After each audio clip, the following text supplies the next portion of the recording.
Allô, c'est la partie 3 de cette vidéo. C'est parce que j'ai dû couper pour uploader parce que mon téléphone était plein. Donc j'ai fait de l'espace dans mon téléphone pour pouvoir continuer. J'aurais être bon pour un autre 30 minutes, mais peut-être. Fait que là, j'ai des photos à vous partager. Puis j'ai toutes sortes de trucs intéressants à vous dire. Euh, Fait que où est-ce qu'on en était, c'était que je quittais le secondaire pour joindre la secte. C'était quand même un moment définitif dans ma vie. 16 ans, je rentre dans ma vie d'adulte, on peut dire, avec les responsabilités de se trouver un char, commencer à conduire. Joindre la secte, c'était un peu... Moi, c'est que j'avais des objectifs dans la secte pour devenir pionnier, pour devenir ancien, pour devenir surveillant. Depuis que j'étais jeune, c'était... Moi, c'est quand j'étais enfant, c'était ça mon rêve. C'était ça que je disais à ma mère. Je disais, moi, plus tard, je vais être surveillant, puis je vais être missionnaire. Euh, puis ma mère, elle me disait, ah, c'est bravo, c'est correct ça. Fait que moi, ça rendait ma mère contente. Moi, c'était ça qui était important. Euh, fait que je suivais mon frère pour les activités, les sorties. Euh, Moi, je parlais pas. Je restais en arrière, un peu dans l'ombre, puis de mon frère. Mais éventuellement, mon frère, il s'est trouvé une copine, puis il est déménagé à Montréal. Fait que là, moi, c'est que je me suis fait... Il y a certains des amis de mon frère que j'avais comme amis. On s'est comme perdu de vue. J'ai refait d'autres amis euh, témoins. Puis il y avait une fille qui m'intéressait. Puis moi, c'était comme, ben, je veux me marier en tant que témoin de Jéhovah. Fait que, mais là, c'est que on encourageait beaucoup dans la congrégation que les filles se marient avec des personnes qui sont spirituelles. Puis pour moi, être spirituel, c'était juste pas acceptable pour moi de pas être baptisé. Parce qu'à quelque part, il y avait comme un manque. Si moi, je me faisais pas baptiser, c'est que il y avait quelque chose qui clochait, que j'étais pas intéressé, j'étais en train de rejeter... j'étais en train de rejeter Jéhovah, tu sais que c'était comme la croissance, c'était comme on s'attendait de moi, c'était attendu que je me fasse baptiser. Donc je me suis fait baptiser à 18 ans, à une assemblée à Montréal, une assemblée spéciale d'un jour, c'était au mois de septembre 2002, je crois. J'ai été baptisé en 2004, je sais, 2003 peut-être, 2003, en septembre, puis c'était supposé être comme le plus beau moment de ma vie. Euh, mais par la suite, comme je me suis rendu compte qu'il y avait moins d'activités d'organiser, moins de parties, euh, puis, euh, puis je me suis rendu compte que mes amis ou les témoins, il y avait des comportements qui ils suivaient pas les principes, ils suivaient pas ce que l'organisation nous enseignait, qui était la bonne façon. Euh, Fait que, puis c'était des personnes qui avaient des responsabilités. Euh, mais avec la construction, je me disais, si je travaillais en construction, c'est que je suis pas dévoué à 100%. Il faudrait idéalement que je sois pionnier, permanent, que je sois à temps plein dans le service. Euh, j'arrivais pas à faire des progrès dans l'organisation. Moi, pour moi, c'était comme, mais je veux faire des constructions de salles. Je veux être bénévole comme faire des constructions de salles. Puis, il y avait vraiment peu d'opportunités, puis j'arrivais pas à faire du progrès, euh, avoir plus de responsabilités, mais je comprenais pas pourquoi, parce que je suivais tout. J'étais zélé, puis j'étais pas... pas mal la seule chose que je faisais qui était contre les règlements, c'était d'écouter de la musique rock. Moi, j'étais un peu ouvert sur mes goûts musicaux. Mais j'écoutais pas de rap, j'écoutais pas de musique avec des mauvais mots. Tu sais, que moi, quand j'écoutais du punk rock, j'entendais le mot fuck, j'étais comme, ok, ben, je l'écouterai pas cette chanson-là. Peut-être dans quel contexte qui dit le mot fuck. Puis si je prends la tune au complet, est-ce que c'est acceptable, dans le fond, d'écouter ça s'il y a des mauvais mots? Mais moi, c'est que il y avait certaines choses que, moralement, moi, je me permettais pas, parce que je me disais, non, j'écouterais pas de Marilyn Manson, ou j'écouterais pas de Slipknot, parce que c'est trop métal, c'est trop heavy, puis je suis pas supposé d'écouter ça. Mais certaines choses, je me permettais. J'écoutais Evanescence, j'écoutais Stained, du rock alternatif, dans le fond. Euh, ça gueulait un peu trop. Comme Metallica, j'en ai pas vraiment écouté. Mais ça, c'était juste parce que mes goûts, je sais pas, mes goûts étaient pas vraiment là. Fait qu'à quelque part, il y avait une influence, mais à quelque part, je m'intéressais quand même à certains trucs qui étaient comme un peu sur le borderline de qu'est-ce qui était supposé, qui était correct à écouter. Mais c'est que moi, j'avais un ami qui s'appelle Anton, tout simple, puis lui, il avait beaucoup d'études bibliques, il avait beaucoup de privilèges, il était bien vu dans l'organisation.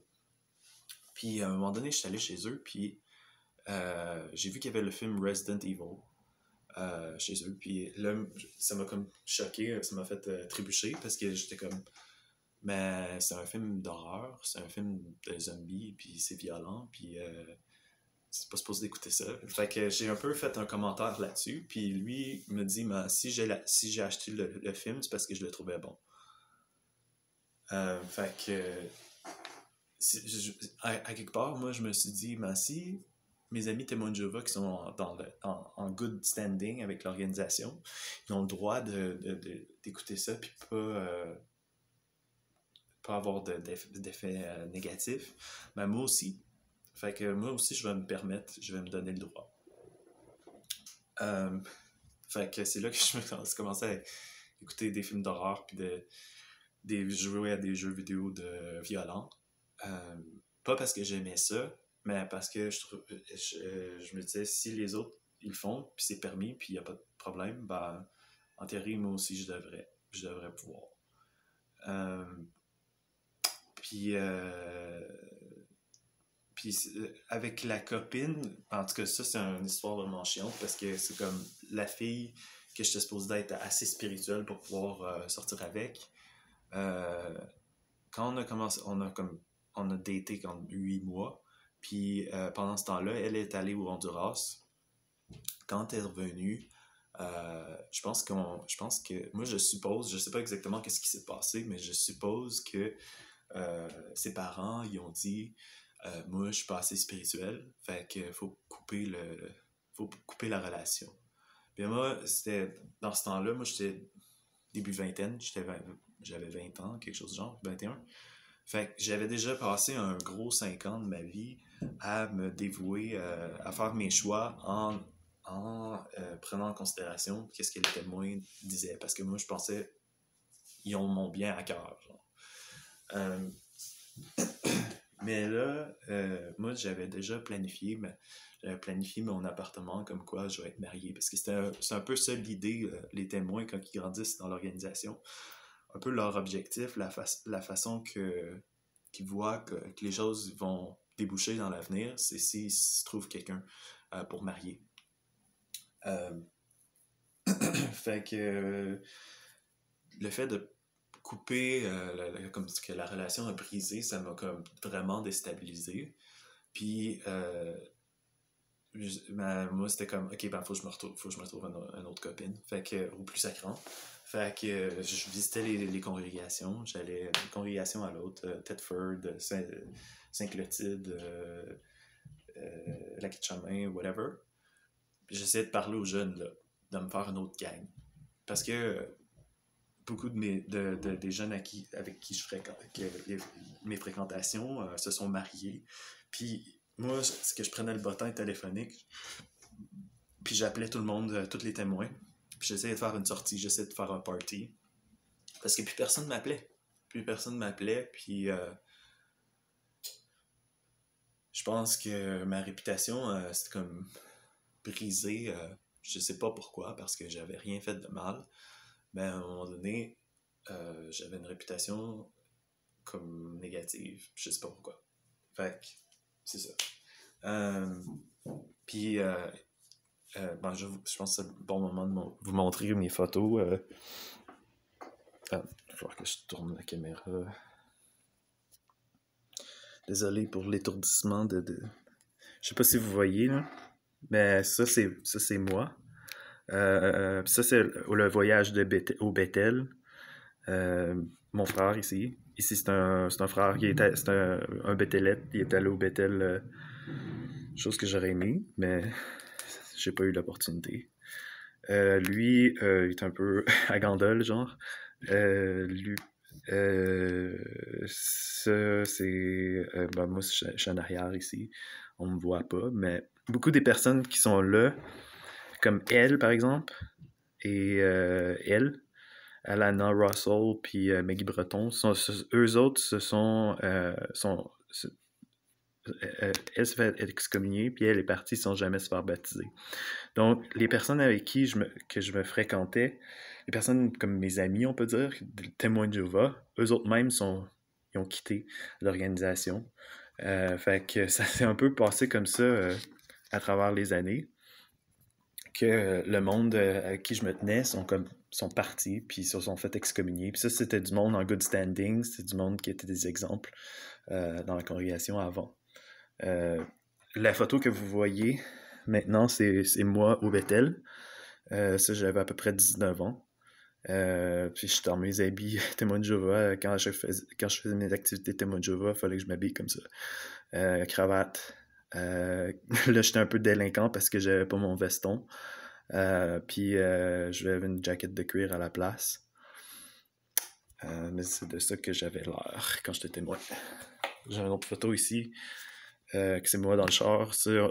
Avec ma famille, on est allé, mon petit frère aussi est là, mais on est allé en voyage, on allait souvent en voyage en Floride, on allait en voyage à Vancouver. Je pense que je sais pas quel voyage que c'est ça, mais ça c'est moi, c'est une bonne photo, je trouve. C'est mon voyage au Bethel, c'est l'album photo du voyage au Bethel. Ça, c'est moi, début vingtaine. C'est pas mal juste avant que je sorte des témoins. On avait fait un espèce de party. Le gars qui est sur le côté droite, c'est un étudiant. Il étudie avec un des anciens, là. John Russell, David Russell, je sais pas trop. Puis ça, c'est moi à côté, puis avec ma guitare, puis parce que le frère qui est à côté ici, lui, c'est un ancien aussi, puis comme c'est là, puis c'est un musicien, puis c'est sa fille qui m'a un peu montré à être pionnier, puis m'a donné des leçons de guitare aussi. Donc c'est mes premiers pas à la guitare, c'est grâce à sa fille, dans le fond, qui me l'a appris, qui m'a appris ça.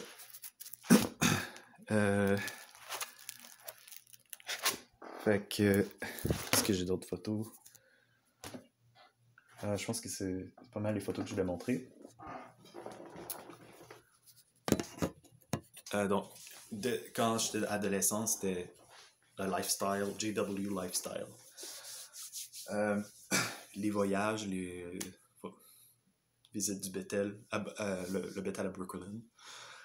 J'étais allé quelques fois. J'étais pionnier. J'étais pionnier aussi en hiver. Comment est-ce que c'était ma vie dans ce temps-là? C'était que je travaillais sur la construction à temps plein. Quand je travaillais aux États-Unis avec mon père, on restait dans les motels. On restait dans le motel pendant la semaine. La fin de semaine, j'étais chez moi, je jouais de la guitare, je voyais mes amis témoins. Je faisais mes activités témoins, les réunions, le service, préparer ma tour de garde, etc. Puis je voyais mes amis témoins, on faisait des sorties, aller jouer au pool, regarder des films. Puis ça m'arrivait de jouer aux jeux vidéo, puis j'écoutais des séries télé. Dans ce temps-là, j'avais un char aussi, puis beaucoup de mon argent était investi dans la musique, parce que je me faisais une collection de CD. J'allais au Archambault, je m'achetais des CD, puis des séries télé des fois. Je téléchargeais beaucoup de séries télé puis de films. Après C'était pas mal ça. C'est pas mal ça ma vie d'adolescence. Bon, je faisais mon épicerie aussi. J'allais voir mes parents. Quand j'étais en appartement, j'allais voir mes parents la fin de semaine. Puis ça, c'est quand je travaillais à Québec. Je voyageais à tous les jours la semaine. Je travaillais 8 heures par jour. Je revenais. Je prenais des cours en ligne, genre apprendre l'espagnol. Puis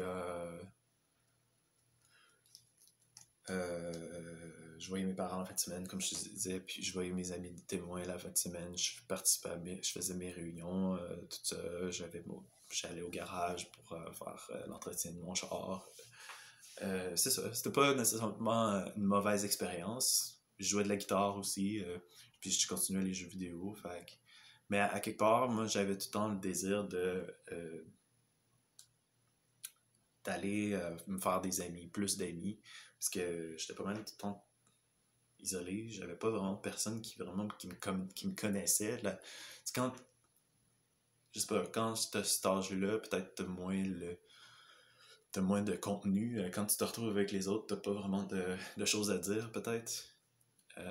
Puis pour moi, c'était suffisant peut-être d'être juste en compagnie d'autres personnes de mon âge pour juste un hangout, puis faire une activité, genre aller au carnaval ou quelque chose comme ça. Puis quand ma copine a fait son shift, puis elle était plus intéressée à moi, que je pensais que j'allais me marier, j'étais allé à Vancouver. Puis à Vancouver, j'ai vu énormément de mauvais comportements parmi les soi-disant témoins, qui m'a fait trébucher. Puis j'avais beaucoup de doutes. Puis à quelque part, je me suis remis en question complètement. Parce que je voyais bien que, parce que mon oncle a divorcé, je voyais bien que d'appliquer les principes, d'appliquer ce que les témoins nous disaient, on n'avait pas les résultats. Puis je voyais du monde qui faisait juste entrer dans l'organisation pour la première fois, puis il était en plus haut standing que moi. Fait que toutes sortes de trucs comme ça. Après ça, le gros ouf qui m'a fait vraiment quitter, c'est que la génération de 1914, on nous disait qu'elle allait survivre à Armageddon. Certaines personnes de 1914 seraient toujours vivantes quand la fin allait arriver. Dans ma tête, c'était comme, mais ça, c'est la preuve que la fin va arriver avant une certaine date. Puis là, ils ont changé cette croyance-là. Fait qu'ils ont tellement fait de changements. Puis l'annuaire aussi, ce qui disait que le reste, les ouins qui étaient encore en vie, il en restait 8000. Puis là, je voyais les chiffres qui montaient dans l'annuaire, qui était rendu à 9000. Puis il rentrait du monde de 50 ans dans le governing body. Fait pour moi, c'est comme si faisait juste se donner du temps, puis fait que là, moi j'ai fait mes recherches, puis en même temps je faisais des recherches, je faisais des cours en ligne avec la Teaching Company, parce que moi j'avais le goût d'apprendre. J'avais le goût de me challenger le cerveau, puis de montrer que je suis capable de comprendre les choses compliquées. Fait que, à quelque part, tout ça, ça m'a ouvert l'esprit. Puis, mais c'est ça, quand j'ai commencé à partager ça avec mes parents, ça a été plus de la suspicion. Ça a été plus... mes parents, ils me voyaient comme quasiment satanique, comme quoi, fais attention avec ça, ça va détruire ta foi, etc. Puis le fait qu'ils s'inquiètent comme ça m'a encore plus poussé à faire plus de recherches puis à m'ouvrir à d'autres choses.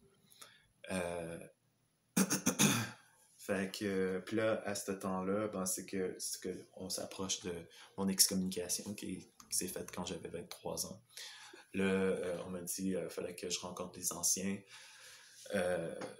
Chose que j'ai faite, j'ai rencontré un ancien, j'ai expliqué qu'est-ce qui se passait. Puis là, l'ancien m'a dit, tu te fais tu te fais tester, tu te fais éprouver c'est comme un métal qu'on met au feu euh, pour, euh, pour qu'il se développe plus fort.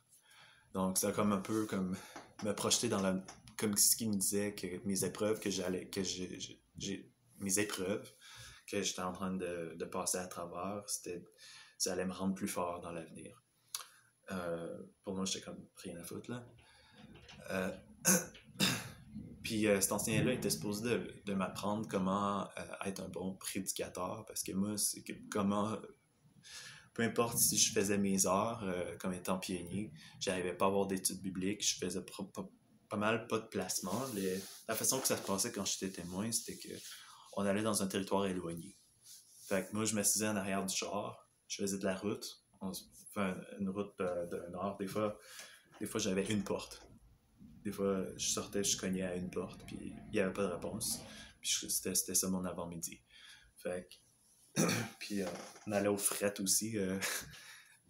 Quand c'était en hiver, c'est là qu'on sortait, puis c'était comme des -20 des fois, puis on y allait pareil. Fait que pour moi, c'était comme une perte de temps, tout ça, parce que euh, j'avais pas de résultats, puis même dans le char, je m'emmerdais, j'étais avec du monde plus vieux que moi, puis euh, j'étais juste pas épanoui dans ça. J'étais pas heureux, j'étais mal dans ma peau, j'avais honte d'avoir cette vie-là. Euh, c'est ça. Fait que c'est ça, j'ai commencé à m'imaginer peut-être en dehors de l'organisation, puis euh, ça l'a fait beaucoup de peine à. C'est que je travaillais sur la construction, c'était pas mal tout ce que j'avais déjà tout ce que j'avais expérimenté dans la vie. Puis c'est que j'avais envie de. Je voulais pas avoir une job spéciale où ce que j'étais mieux traité que d'autres personnes. Moi, c'est que j'aurais voulu juste avoir une job en bas de l'échelle comme tout le monde, comme mes amis, mes camarades d'école. Euh, puis j'avais envie d'expérimenter. J'avais envie d'essayer des nouvelles choses. Ça, c'est début vingtaine. Puis donc, j'ai quitté ma job sur la construction. Puis j'ai commencé à expérimenter, à suivre mes curiosités, aller dans un rave par exemple. Mais en même temps, j'avais comme une image négative du monde. J'avais une image que si je suis pas témoin de Jéhovah, je suis nécessairement démoniaque. C'est peut-être qu'ils ont raison que j'ai juste envie de faire du mal, j'ai envie de vivre une débauche. Fait que c'est un peu les premiers pas que j'ai faits en dehors. Puis en passant, c'est comme j'avais pas vraiment le choix de sortir parce que je me suis retrouvé à l'hôpital. Je me suis hospitalisé pour psychose. Euh, Puis donc, j'ai passé des semaines à l'hôpital de jour. J'ai rencontré un psychiatre. Lui, il m'a comme ouvert les yeux sur mais c'est ton choix si tu veux être témoin de Jéhovah, si tu veux quitter les témoins, tu as le droit, puis c'est ton choix. Puis jusqu'à avant ça, j'avais pas vu que j'avais le choix. Fait que j'ai fait un retour aux études.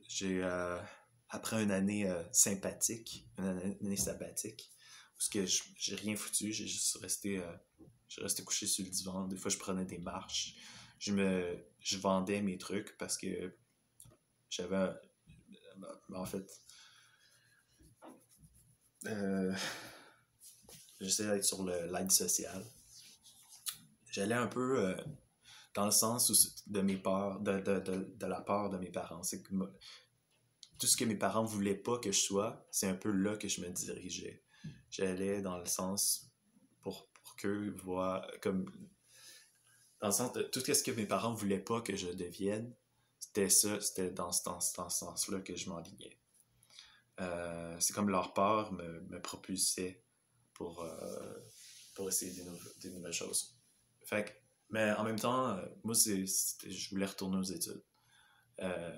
Puis, comme je disais, c'était d'expérimenter de nouvelles choses. Fait que, mais avant que ça arrive, ça, j'étais vraiment dans la détresse. j'avais la dépression, je cognais ma tête sur les murs, j'étais vraiment pas bien. Donc, je peux pas dire que j'ai eu une enfance heureuse, j'ai pas eu une adolescence heureuse non plus. Je dirais que ma vie a commencé quand j'ai sorti des témoins. C'était plus le... Pas que j'élimine pas tout ce que j'ai vécu en tant que témoin, mais j'ai quand même appris quelques affaires pour, dans la vie, là. Mais c'est surtout après que j'ai quitté les témoins que j'ai commencé à expérimenter, que j'ai vécu ma crise d'adolescence, euh, que j'ai découvert toutes sortes de choses, que j'ai appris à me connaître. Parce que avant ça, je me voyais comme témoin, puis je me voyais comme une failure, comme quelqu'un qui réussissait mal, euh, même dans les témoins. Fait que c'est en expérimentant, je me suis rendu compte que j'étais artistique, que je savais pas que j'avais cette force-là. Ok, oui, je jouais de la guitare la fin de semaine, mais euh, j'étais juste pas conscient que certaines personnes n'avaient pas cette habilité-là, ces habilités-là ou ces intérêts-là, comme mes intérêts avec la musique, mes intérêts avec l'art, puis la créativité, puis j'ai de la facilité à m'exprimer de cette façon-là.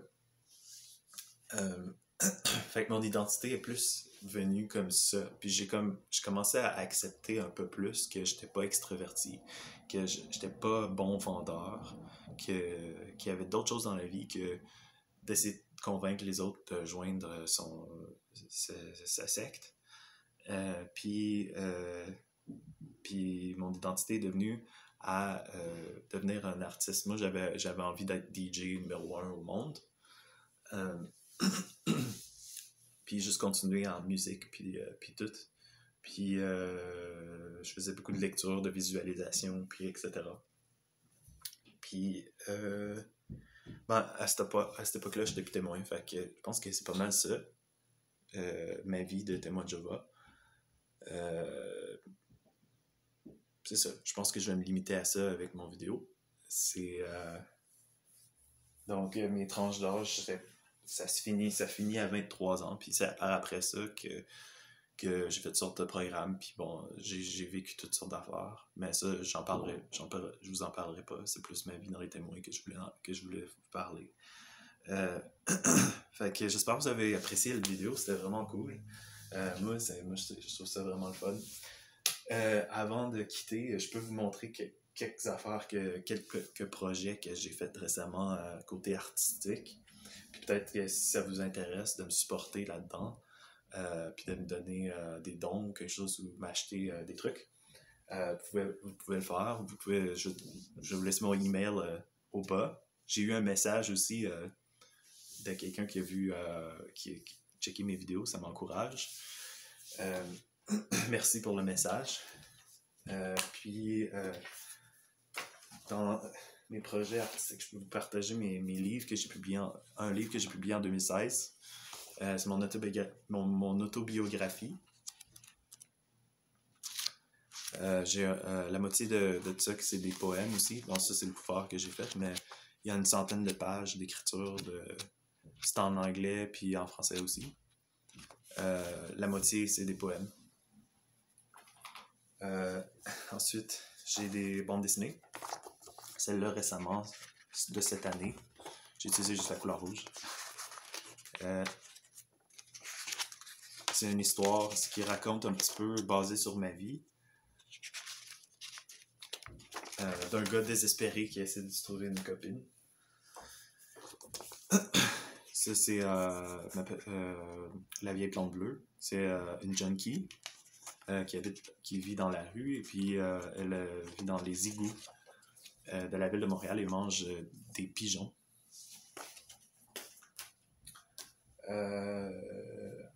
C'est ça qui est ça. Fait que si vous voulez me supporter puis me donner de l'argent, me permettre de continuer, je vais continuer anyway.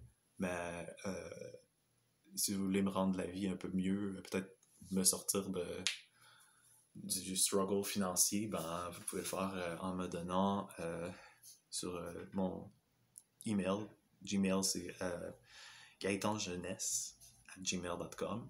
Puis pour le groupe de Libby Peace, C'est une fois par mois.